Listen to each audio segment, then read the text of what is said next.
Many would say that this thing on the bench is maybe one of the most important things that you need to be successful in no prep drag racing. We're going to see, because I finally got one. Let's take a look at it and let's do some science with this puppy. Coming up now on the channel.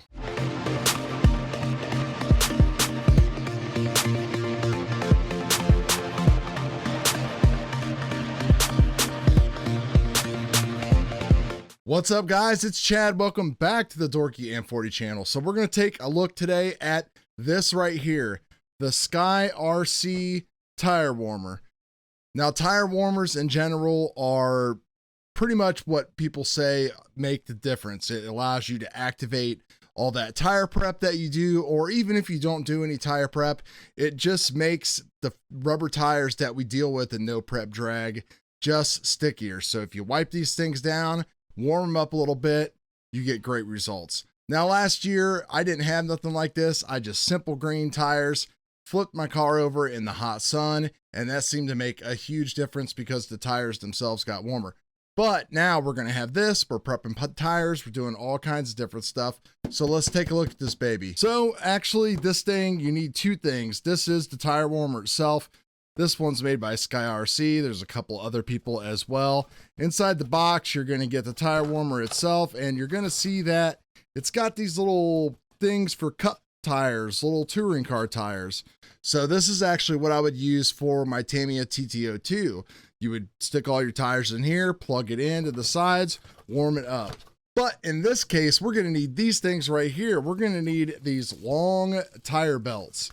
Now you can see that these are kind of a real long version of belts. You can get a couple different sizes, and what we're going to do is we're going to take our tires. You can see that these two tires here, we got one with prep, one that is just cleaned. You can see the sticky difference and everything else like that. And what this should do is take away that up. Supposedly the best thing about this, we're going to find out if it's true, is it's going to save us money. It's going to make our tires last better.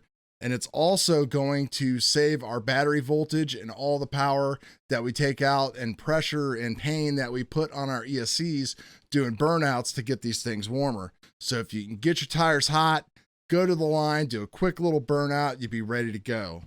So this particular model here runs off of a 4S battery, which I have plenty of. I've got this little 1100 milliamp 4S battery that I have changed the connector on. That is for my race quads, and we're just going to plug it in there. Really interested to see how long something like this would last. This has got a battery voltage cutoff in it as well, so that's pretty cool. So let's see here.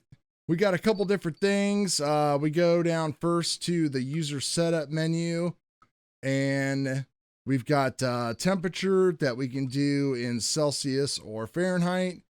We are going to do Fahrenheit, of course, because, well, you know, we're just Fahrenheit people around here. Minimum temperature, 68 degrees. Beep tone, supply voltage, cutoff voltage, 11.8. Safety time, it'll turn off at 120 minutes.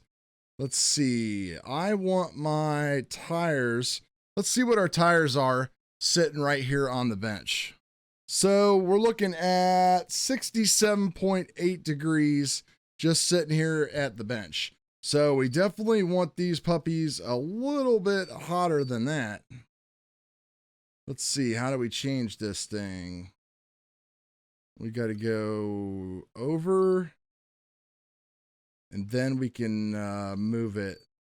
So you can basically turn it off, or you can turn it up. Let's see how high it'll let us go. Well, the max temp is 176 degrees. I really don't know if that is what we want our tires to be at or not.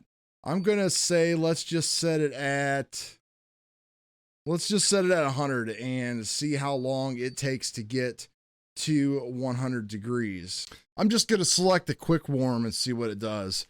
I don't want to make this any more complicated than it needs to be. So let's see here. We've got the Velcro on the inside.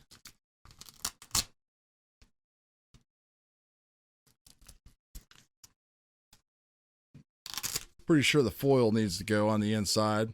So let's take one of our tires here and we're just gonna wrap it up.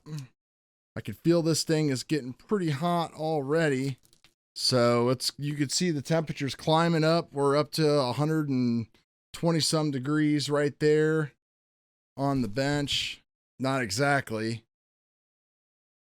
100 degrees at the end and a little bit cooler on the other end. So obviously it's going to take some time to heat up here in the middle. All right, change of plans. What we did is just crank this thing all the way up because let's face it, my plan is we get there, we hook everything up, and maybe we've got like 10, 15 minutes for everything to go.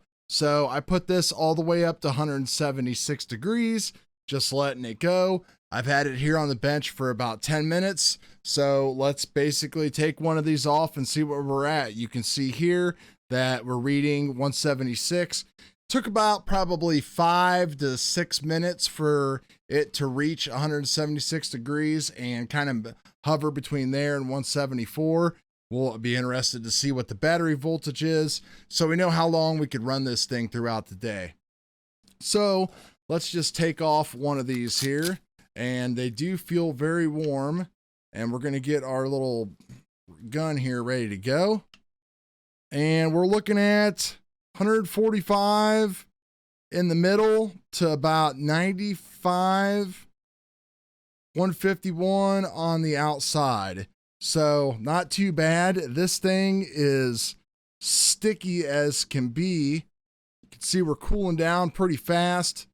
108, 110, 120 in a couple different spots.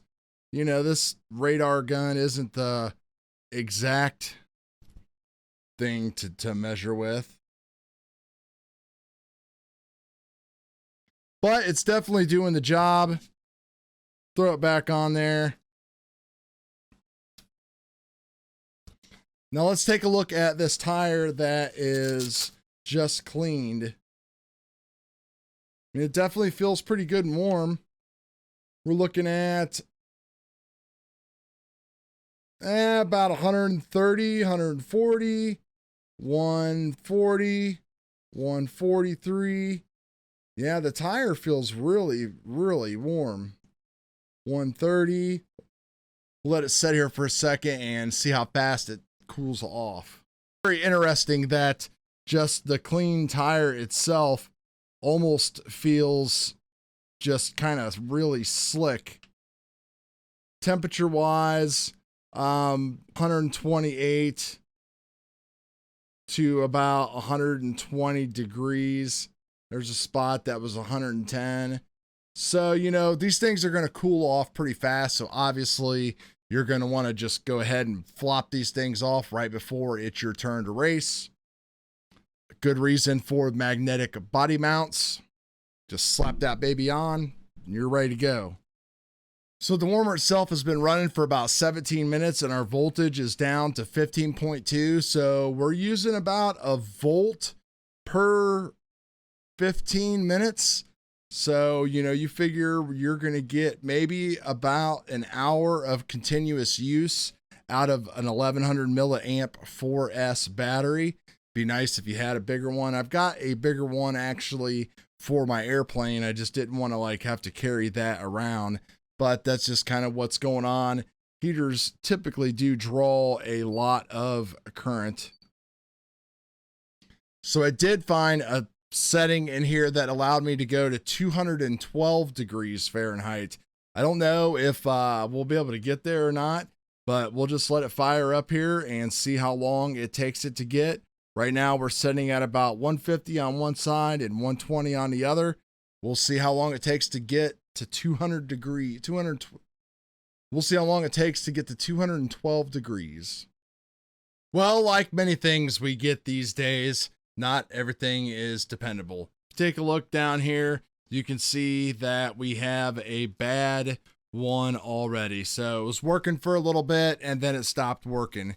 Not a big surprise. I use these things as dew heater strips on my telescopes and they regularly go bad. I've not had one go bad in 5 minutes, but that's just the way that things go. And of course, they're all on back order, so who knows when we will ever be able to get one again. But yeah, this thing has no heat or power going through it at all. I swapped channels and everything like that. You can see here that I put the cups in over here. Those are all getting real nice and toasty. So everything is working except for this channel right here. So that's kind of a bummer. That'll put a damper on things, but that's just life and the way things go.